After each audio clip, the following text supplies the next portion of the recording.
Ma'am, good morning and good afternoon. So ito po yung ano natin, sewing machine natin nandiyan. Ito po yung freebies niya, ma'am. And ito naman po yung ating freebies bobbing winder, needle, pressure foot at screwdriver. Okay? So panoorin niyo po ito sa ating full video, ma'am, sa Mato Panumpang Vlog, yung ating YouTube channel. Then meron din po tayong Facebook page, Mato Sewing Machine Vlog. So pwede niyo na po ito panoorin, itong full video ng ating sewing machine. Okay? At meron na akong ilalagay dito na papel para doon niyo po ako i-contact anytime at pag may mga concern po kayo about sa sewing machine. So ipo-full sit up natin ito, ma'am. Okay? So madali lang po ito gawin at i-sit up. So ma'am, ito po ma'am yung ating sinulid. Ilalagay natin sa likod. Tapos ito po yung tamang paglalagay natin. So ayan po siya. Then ilalagay nyo lang po ito pataas po, ma'am. Dapat yung pressure foot natin nakaangat po siya pag maglalagay po tayo ng sinulid. At bago nyo po ito i-open, ma'am, makahingi lang po ng unbox para makita po natin kung secure at maayos po yung pagka-ship dito sa sewing machine natin. Huwag nyo po siya gagamitin agad na hindi nyo po na-unbox. Dapat i-unbox nyo po, bibidyoan nyo at isin nyo po sa akin pag in-open nyo po yung sewing machine natin para makita po natin kung safety ba ang pagdadala ng rider sa inyo po. Okay? So ito na po siya, ma'am. Anuan natin yan. So ito po siya. Lalagay po tayo ng sinulid. Pataas po siya, ma'am. Ayan. Okay. Then gaganito lang po natin yan. Then ipapasok natin sa butas ng karayom po, ma'am.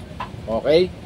Tinayan po, ma'am, ipapasok natin sa butas ng karayom para matesting natin itong sewing machine natin. At saka yung ano niya po sa ilalim, kung paano po natin ilalagay yung bobbing winder at saka bobbing case. So ma'am, ito na po siya, ma'am and sir, para makita niyo po yung bobbing niya. Nandito po, iangat nyo lang po ito ng konti, ma'am and sir, para matanggal po natin siya. Ayan. Then dito po yung ating ano. Ayan po siya. Okay. So ito po yung ating bobbing. Ayan. Ganito naman po pag magre-refill po tayo ng sinulid, ma'am and sir. Ilalagay po natin dyan at itutulak natin doon. Dinaapakan natin yung foot pedal natin. Okay, pagkatapos natin, ilagay natin ng ganito at ilagay natin yan. Then isalpak natin doon. Siya po ay tutunog ng maayos. Ayan. Pag tumunog po siya, ganito po. Ito. Ayan.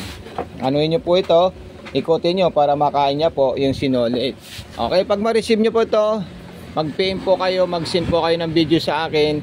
Baka kailangan nyo po ng tulong bago nyo po gamitin itong sewing machine. Kung di nyo po alam, iti-tutor ko kayo dito sa papel na to. Nandun po yung mga social account natin, social media account natin, ma'am. Okay, so ayan po siya. Then magsasample na po tayo ng tahi, kung anong tahi ang gusto natin dyan. So ayan po siya, ma'am. Ite-testing na natin ng zigzag yung ating sewing machine. So ayan po siya. Napaka-solid at napaka-smooth po ng performance ng ating sewing machine. Then ilagay natin sa pinakamalaking zigzag niya po, ma'am. Ayan po siya. Okay. So talagang mabilis po siya pag sinagad niyo po yung pag-apak. Limpang garterize naman po. Ayan po siya. Okay. So ayan po siya, ma'am. Napaka-solid at napaka-smooth po ng performance ng ating sewing machine. Then ilagay natin sa straight line. So ayan po siya, ma'am. Okay. Then ipakita po natin yung ginawa niya. So ayan po yung ginawa niya, ma'am. Napaka-solid po siya at napakaganda. Ilagay natin sa pang-cotton na straight line. Ayan. Then pagkatapos naman po, gumawa po tayo ng pang-walis or pang-button holder natin. Okay. So ganito po siya pag maglalagay po tayo ng botones. Ayan po siya. Lock po yan. Then sunod naman po natin dyan yung number 1. Paabante po siya, ma'am. Then yung lock ulit, ayan po siya. Then yung reverse, ayan. Ayan, napaka-solid po siya, ma'am.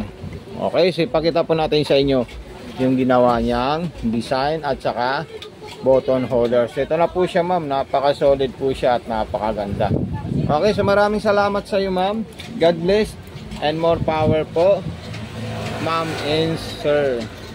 Okay, pa-unbox po ito pag na-receive nyo po, ma'am and sir, para makita po natin na wala pong problema at issue yung sewing machine natin na dumating po sa inyo, ma'am and sir.